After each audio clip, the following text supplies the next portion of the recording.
আসসালামু আলাইকুম viewers, mobile and computer চ্যানেলে সবাইকে স্বাগতম। এই মুহূর্তে আপনারা আমার হাতে যেই ডিভাইসটি দেখতে পাচ্ছেন এটি হলো Oppo A9 2020। আমরা প্রথমেই এটির স্পেসিফিকেশনটা আপনাদের দেখিয়ে দিচ্ছি। তো প্রথমে আমরা এটির সেটিংসে চলে যাব।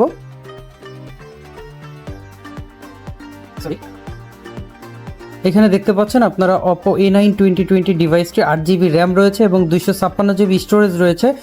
প্রসেসর হিসেবে রয়েছে Qualcomm Snapdragon। যারা অল্প বাজেটের মধ্যে ভালো মানের একটি ডিভাইস নিতে চাচ্ছেন তারা নিতে পারেন Oppo A9 2020। আমরা সারা বাংলাদেশে হোম ডেলিভারি করে থাকি। মাত্র 500 টাকা অ্যাডভান্স করে আপনারা এই ফোনটি নিতে পারবেন। এই ফোনটির মূল্য আসবে মাত্র 9500 টাকা। যারা এই ডিভাইসটি কালেকশন করতে চাচ্ছেন আমাদের থেকে 7 দিনের ওয়ারেন্টি সহ তারা খুব দ্রুত যোগাযোগ করুন। ধন্যবাদ সবাইকে, আল্লাহ হাফেজ।